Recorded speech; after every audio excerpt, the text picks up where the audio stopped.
কিয়ামতের ময়দানে এটা খুব ভয়াবহ একটা অবস্থা। সেদিন নবী রাসূলরা পর্যন্ত নাফসি নাফসি বলতে থাকবে, সুবহানাল্লাহ। নবী রাসূলরাও ভয়ভীত থাকবে সেদিন।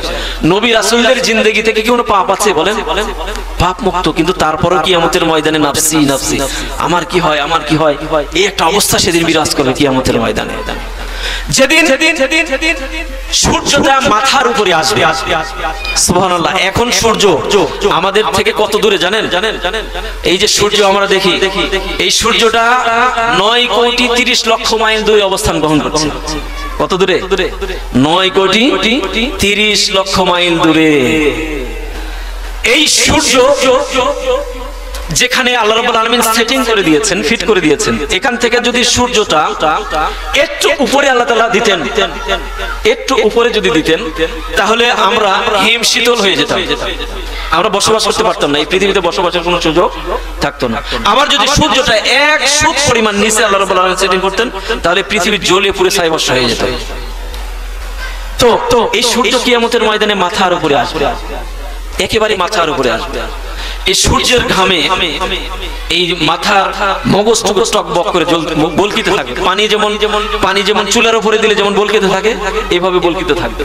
মানুষের পাপ অনুসারে শরীর থেকে ঘাম পড়বে, ওই ঘামের মধ্যে মানুষ কেউ হাঁটু পর্যন্ত কার হবে, কেউ কোমর পর্যন্ত, কারো বুক পর্যন্ত, কেউ হাবুডুবু খেতে থাকবে। অর্থাৎ পাপ অনুসারে সেদিন গায়ের ঘামে সেদিন সমুদ্র তৈরি হয়ে যাবে। সুবহানাল্লাহ, এটা কি সহজ কথা? সেদিন যুবক বৃদ্ধে পরিণত হয়ে যাবে।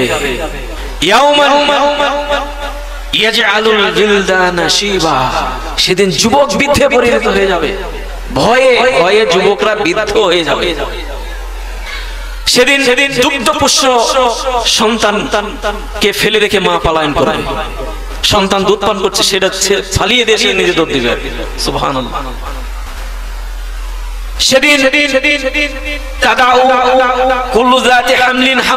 সেদিন গর্ভধারিণী নারী ভয়ে ভীত হয়ে গর্ভপাত করে দিবে। পেটে সন্তান রয়েছে, ভয়ে ভীত হয়ে সে গর্ভপাত করে দিবে। সুবহানাল্লাহ, এমন একটা অবস্থা সেদিন কিয়ামতের ময়দানে বিরাজ করবে। সেদিন মানুষ পলায়ন করবে।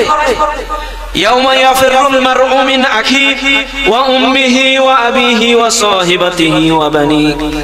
সেদিন মানুষ তার সন্তান থেকে পলায়ন করবে।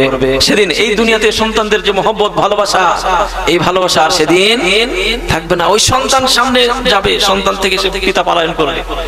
পিতা যাবে সন্তানের কাছে, সন্তান পলায়ন করবে। যে সন্তানের জন্য পিতা তার জীবনটা উৎসর্গ করে দিয়েছে দুনিয়ার জন্য, সন্তানকে মানুষ করার জন্য আজকে কত স্বপ্ন না আমরা দেখি। আমাদের ইনকামের সবটুকু সন্তানের জন্য ব্যয় করে দিচ্ছি, ঠিক না? এত পরিশ্রম করে, এত কষ্ট করে সন্তানকে লালন পালন করছি, সন্তানকে বড় করছি, সন্তান বড় হচ্ছে, অফিসার হচ্ছে, অনেক বড় মানুষে পরিণত হয়েছে। অথচ সেই দিন কিয়ামতের ময়দানে এই সন্তান পিতাকে চিনবে না, পিতা তার সন্তানকে চিনবে না। সেদিন মাকে ছেড়ে সে পলায়ন করবে, স্ত্রীকে ছেড়ে স্বামী পলায়ন করবে। দুনিয়াতে স্বামী স্ত্রীর কত ভালোবাসা, মহব্বত, তাই না? সেদিন সে ভালোবাসা, মহব্বত সেদিন আর থাকবে বলেন সুবহানাল্লাহ, অন্য একটা আকৃতি ধারণ করবে সেদিন। প্রত্যেক ব্যক্তি তার নিজেকে নিয়ে ব্যস্ত থাকবে, নাফসি নাফসি, আমার কি হয় আমার কি হয়। এই যে কিয়ামতের যে অবস্থা, আতঙ্ক, ভয় ভীত সবাই। হাদিসের মধ্যে এসেছে, মুসনাদ আহমদের হাদিসের মধ্যে এসেছে, 3টা অবস্থায় মানুষ কেউ কাউকে চিনতে পারবে না। কয় অবস্থায়? 3 অবস্থায় মানুষ কাউকে চিনতে পারবে না। 1 নম্বর হচ্ছে মিজানের পাল্লায়, যখন ওজন মাপ করা হবে, ওজন করা হবে, ওই সময় কেউ কাউকে চিনবে না। সেদিন সন্তান গেলেও সন্তান থেকে পলায়ন করবে, কেউ কারো সেদিন ওই অবস্থাতে, ওই পরিবেশে, ওই মুহূর্তে চিনতে পারবে না। মিজানের ওজন করা হবে যখন আপনার নেকির পাল্লা, একটা আতঙ্ক বিরাজ করবে, আমার ওজনটা কি একটু বেশি হবে না কম হবে, এই আতঙ্ক বিরাজ করবে সেদিন। 2 নম্বর হচ্ছে আমলনামা দেওয়ার সময়, আমলনামা কি ডান হাতে দিবেন না বাম হাতে দিবেন, সামনে থেকে দিবেন না পেছন থেকে দিবেন, এই একটা আতঙ্ক ভয়, সেদিন কেউ কাউকে চিনবে না। আরেকটি হচ্ছে সিরাত পার হওয়ার সময়, না জানি পার হতে কি পারবো, ওপারে পার হলে তো জান্নাত, যদি মাঝখানে পড়ে যায় তাহলে জাহান্নাম। এই 3টা অবস্থায় সেদিন কেউ কাউকে চিনতে পারবে না। তো বলছিলাম হাসরের ময়দান, কিয়ামতের ময়দান এরকম একটা অবস্থা বিরাজ করবে। সেই সময় 7 শ্রেণীর মানুষকে আল্লাহ রাব্বুল আলামিন তার আরশের নিচে ছায়া দান করবে। বলি সুবহানাল্লাহ। এই 7 শ্রেণীর মধ্যে 2 শ্রেণী রয়েছে যুবক। বলি সুবহানাল্লাহ।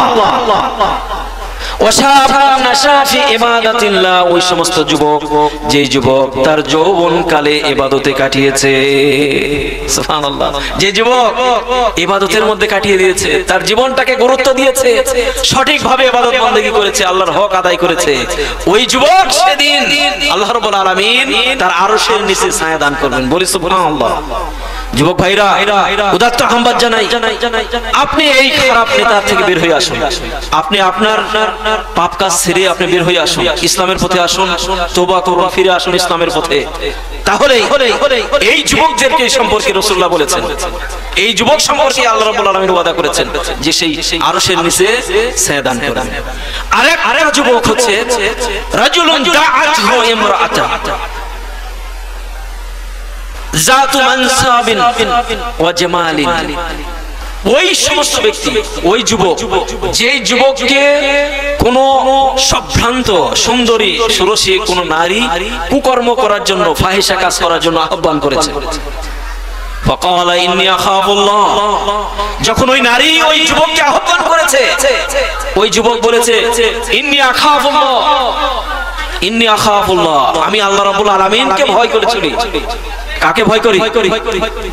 দেখেন, ওই যুবককে নারী আহ্বান করেছে খারাপ কাজ করার জন্য। ওই যুবক জবাব কি দিয়েছে? ইন্নী আখাফুল্লাহ, আমি আল্লাহকে ভয় করি। সুতরাং তোমার এই দাবি, তোমাদের এই চাহিদা, তোমার এই চাওয়া আমি পূর্ণ করতে পারলাম না, আমি আল্লাহকে ভয় করি। সুবহানাল্লাহ।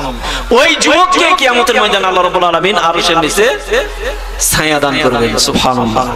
যুবক ভাইদেরকে আহ্বান করি, পাপ কাজ ছেড়ে দিন, ফিরে আসুন ইসলামের পথে। আমরা কি আরশের নিচে ছায়া চাই কি চাই না? বলেন। আমরা প্রত্যেকে চাই কি চাই না? প্রত্যেকে চাই। আল্লাহ রাব্বুল আলামিন ওই কঠিন মুহূর্তে যাতে আমাদেরকে তার আরশের নিচে ছায়া দান করেন।